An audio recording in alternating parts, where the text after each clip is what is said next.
Assalamualaikum warahmatullahi wabarakatuh. Jumpa lagi bersama saya dalam channel Belajar Bareng Dul.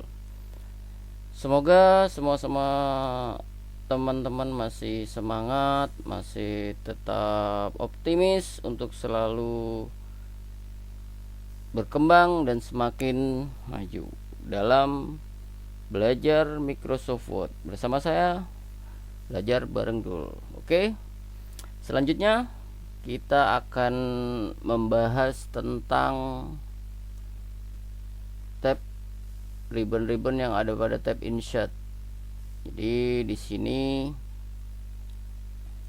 yang pertama yang terdapat pada tab insert adalah page. Page kalau diterjemahkan secara bahasa artinya adalah halaman. Jadi pada ribbon ini adalah untuk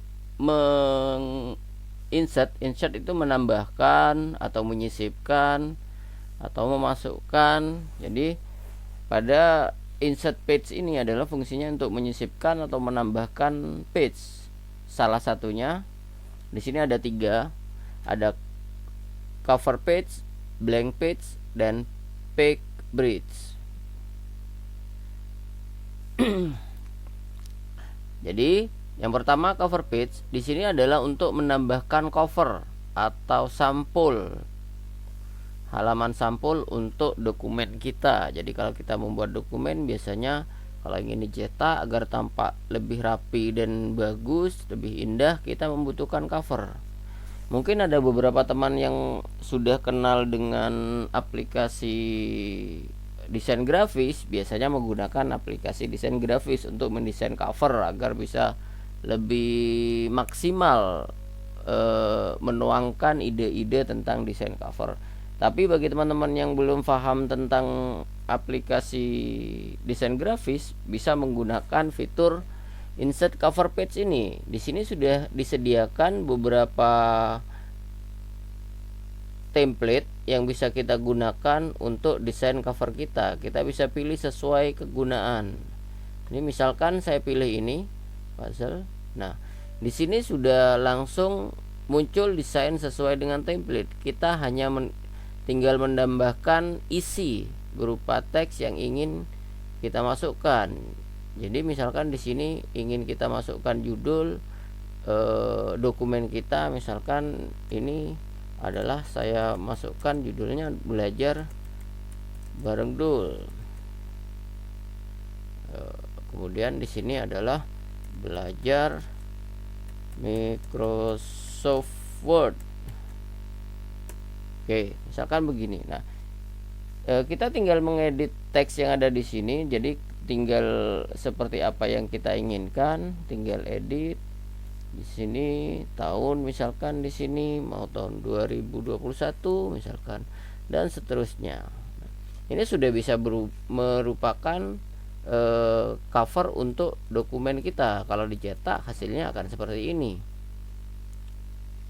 Cukup bagus untuk menjadi sebuah cover standar. Jadi bagi teman-teman yang belum paham desain aplikasi desain grafis, bisa menggunakan fitur ini sebagai pembuat cover dokumen. Nah, selanjutnya mungkin untuk cover cukup ini, kontennya bisa teman-teman nanti sesuaikan dengan kebutuhan. Saya lanjutkan pada tombol blank page. Ini adalah untuk menyisipkan sebuah halaman kosong di dokumen kita. Jadi di sini kita misalkan saya sisipkan sebuah dokumen kosong, blank page di sini. Nah, setelah cover kita sisipkan sebuah halaman kosong. Misalkan kita ingin menambahkan halaman lagi yang isinya sebelumnya lupa kita masukkan. Jadi tinggal insert blank page di sini. Maka akan terbuka sebuah halaman baru yang bisa kita gunakan. Nah, kemudian setelah itu ada satu tombol lagi, yaitu page break. Page break ini adalah untuk membuat halaman baru yang terpisah dengan ini. Jadi kalau ini kita pencet, maka di sini muncul halaman baru lagi. Ini tadi yang halaman yang berbuat mulai blank page, yang ini halaman baru lagi. Apa bedanya page break dengan blank page? Ini sama-sama kosong. Bedanya apa? Bedanya page break ini bisa kita gunakan untuk satu halaman yang terpisah dengan halaman sebelumnya, artinya bagian terpisah. Jadi bisa diartikan, nanti akan mudah menjelaskan ini kalau kita sudah sampai pada bagian menambahkan page number, nomor halaman. Di sini bagian header dan footer ini akan nanti saya bahas lebih lanjut tentang page break ini.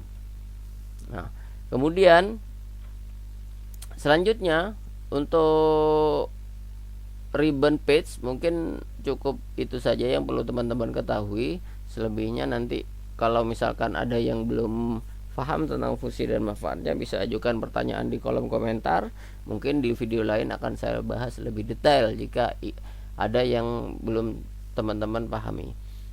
Selanjutnya adalah ribbon tabel. Jadi sekalian saja dalam satu video ini dua ribbon saya bahas, karena tabel hanya ada satu tombol di sini, yaitu menambahkan tabel ke dalam dokumen kita. Tapi di sini meskipun cuma satu, ada beberapa pilihan, yaitu dengan cara menambahkan tabel langsung dari pilihan jumlah kolom dan barisnya. Jadi yang ke kanan ini adalah jumlah kolom yang kita inginkan. Di sini bisa kita pilih sampai dengan 10 kolom. Ke bawah mau berapa baris kolom yang kita inginkan. Jadi misalkan semua kita pilih 10 kolom dan 8 baris, maka ini kita klik semua. Jadi saya contohkan misalkan 3 kolom 4 baris. Nah, maka hasilnya adalah seperti ini, 3 kolom 4 baris. Kita tinggal mengisi isi dari kolom ini apa, menyesuaikan lebar dan tinggi kolom bisa dari sini. Kita tinggal geser-geser ini saja, menyesuaikan ukurannya. Nah, kemudian apa fungsi dari tombol itu tadi yang lain? Nah, selain memilih jumlah kotak-kotak yang ada di sini untuk menentukan jumlah kolom dan baris, kita bisa memilih insert tabel. Jadi, kalau pada bagian insert tabel ini kita menentukan jumlah kolom dan barisnya dengan mengetikkan. Jadi number of column bagian atas, number of column ini adalah jumlah kolom yang kita ingin buat. Number of row adalah jumlah baris yang ingin kita buat. Kita tinggal naikkan ini atau langsung ketik saja. Misalkan mau 12 baris, kemudian 4 kolom. Ini mau untuk apa? Ukuran dari kolom. Ini kolom width-nya mau berapa? Mau auto, mau 8 cm dan seterusnya, kita tinggal isikan di sini. Atau mau auto fit to content. Jadi ukuran kolomnya disesuaikan dengan isinya. Jadi jika isinya panjang, nanti otomatis kolomnya akan semakin panjang, melebar dengan sendirinya tanpa kita melakukan pengaturan. Jadi kita oke saja, misalkan contohnya. Nah, hasilnya seperti ini. Itu adalah insert kolom. Nah, kemudian ada tombol lagi di sini, yaitu draw table. Nah, draw table ini kita menggambar sendiri yang kita inginkan. Nah, kita tinggal tambahkan di sini mau seperti apa tuh kolom di sini dan seterusnya. Jadi cuma pengen nambah satu gitu, kita tinggal gambarkan aja di sini dengan ini. Nah, begitu fungsi dari insert tabel dari draw column. Kemudian di sini ada tombol lagi, convert text to tabel. Ini adalah untuk mengubah teks, sebuah teks paragraf ke dalam tabel. Jadi misalkan ini tadi tombolnya belum aktif ya, karena tidak ada dokumen yang saya blok. Jika ini saya blok, di sini, maka tombol itu sudah aktif. Nah, ini tinggal kita klik convert text to tabel. Jadi memasukkan teks ini menjadi sebuah tabel.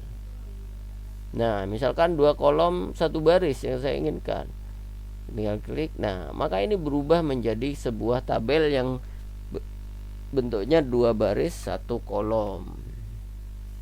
Nah, kira-kira begitu untuk menu insert tabel yang perlu kalian pelajari sebagai bahan dasar untuk membuat tabel. Sementara untuk ribbon insert saya cukupkan sampai di sini. Silakan dicoba, silakan berlatih. Semakin sering berlatih akan semakin mahir menggunakan. Nah, kemudian ada tombol lagi yang bisa kita manfaatkan dalam proses berlatih. Mungkin teman-teman bisa menggunakan ini, tombol undo dan redo. Undo ini adalah untuk membatalkan satu langkah ke langkah sebelumnya. Jadi ini kalau saya klik, maka pengaturan terakhir yang saya lakukan akan dibatalkan. Nah, kolom berubah. Nah, kalau redo kebalikannya, dia masuk langkah, maju satu langkah dari apa yang sudah kita batalkan barusan. Tadi kita batalkan proses pembuatan dokumen menjadi tabel. Kalau kita ini klik, maka dia kembali lagi.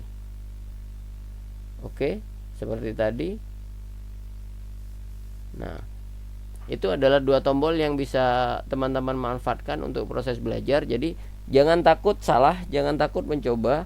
Jika terjadi perubahan yang salah, tekan tombol undo saja. Jadi selamat belajar, selamat mencoba. Jangan lupa untuk selalu share jika dirasa konten ini bermanfaat. Jika dirasa channel ini banyak memberi manfaat, silakan di-share kepada teman-teman dan kerabat agar semakin banyak yang merasakan manfaatnya. Jangan lupa subscribe dan sharing agar saya semakin semangat untuk berbagi, semakin semangat untuk bersama-sama belajar tentang dunia komputer. Terima kasih.